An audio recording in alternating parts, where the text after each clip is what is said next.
Contract Review Board for Resolution 7064, an action item waiving and exempting potential bond requirement for the Pacific Northwest College of Art, Portland Mercado LLC, and Haus Brewing projects. Scott, I'm sorry,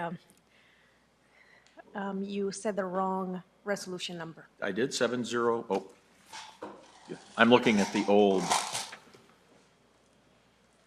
no, 7046? Okay, I must have. You just read it wrong.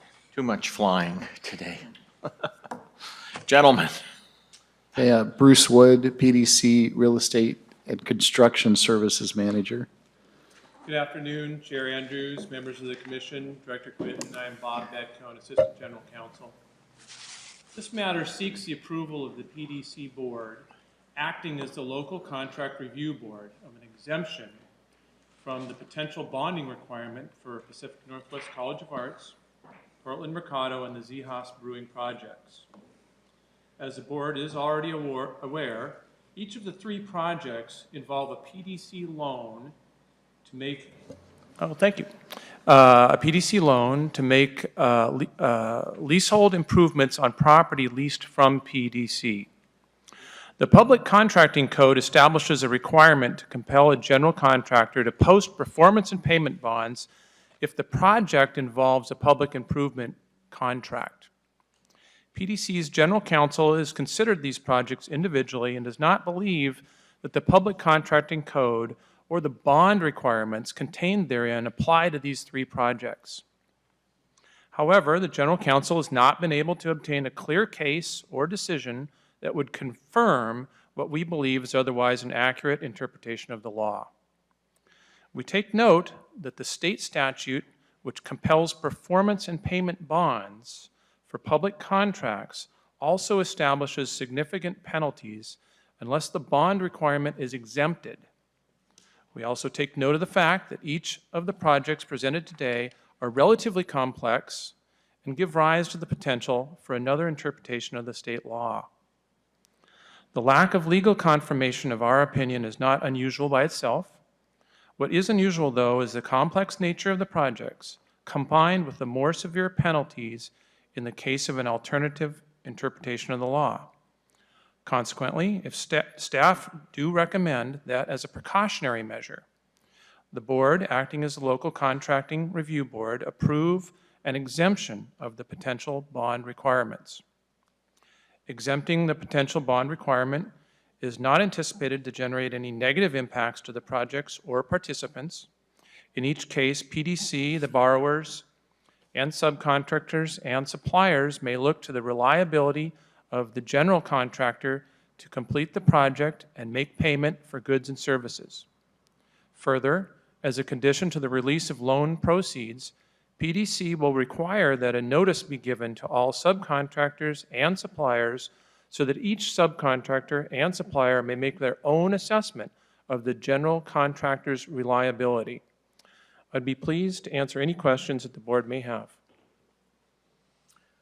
So I think, to me, the important points are, one, actually, our attorneys believe that this isn't necessary but can't find case studies that proves it. Two, that there are really two reasons for this requirement in the first place. One is to protect the owner, which is us, to make sure that the project gets completed. And the second is because we own the property, subcontractors aren't allowed to lien it. So they don't have that protection that they usually have. So first of all, the subcontractors are going to realize when they sign up for this that they don't have that protection. They should know that. I'm comfortable that the projects are going to get complete because we're going to be overseeing them as they're going. And finally, the three companies that are running this, Howard S. Wright and Remick, two that I know quite well and have high confidence in. One, Pacific Crest, that we did a little due diligence on, and they specialize in Widmer projects. So I feel pretty confident about them as well. So I don't have any questions, Commissioner Dixon. I don't have any questions. I just wanted to make one comment. I also would like us to be able to, even though I completely agree with what Chair Andrews just mentioned, that these three contractors are solid. I don't anticipate there being any problems whatsoever. But sometimes there are contractors that aren't as solid, and to be able to have an exemption to waiver bonding for other contractors could also be something beneficial that we could use as a tool in the future. And I think that there are measures that we can ensure to protecting our financial interests in those cases as well. So I'm happy to be able to approve this, but with the understanding that this is something that we could use in the future on projects where maybe some other contractor who has all the capabilities, but maybe not that bonding capacity, could also have it wavered. Thank you, Commissioner Kelly.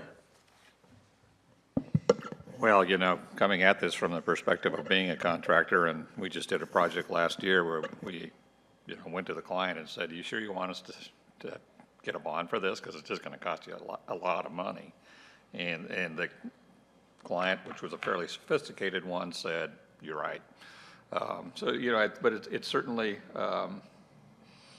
you know, it's a risk no matter what when you don't require a bond. And, you know, I just think we need to acknowledge that and realize that even if there isn't any direct maybe liability, if there was a default, that it would be sure problematic that we just are taking this action. Point. Yep, I think all the relevant points have been made, and the strength of the developer or the general contractor has been identified in each case. And my concern was more the precedent, and I like Commissioner Dixon's suggestion. There are other areas where we might want to look at this and where we should look at this. And looking back 6 or 7 years when I came to PDC, that was one of the concerns of smaller contractors, the issue of bonding and their ability to get bonding and how that affected their ability to compete. So with that caveat, I think that's something we look at down the road and maybe establish some guidelines. Okay. So I would look for a motion to approve Resolution 7046. So moved. Second. Any further discussion? All those in favor, aye. Aye. Opposed? Thank you very much. Thank you. So I hereby adjourn the Local Contract Review Board and reconvene the regular PDC meeting. And we're now going to go into executive session. Portland Development Commission will now meet in executive session for the purpose of deliberating with the persons designated by the commission to negotiate a real property transaction. The executive session is held pursuant to ORS 192.6602E. Only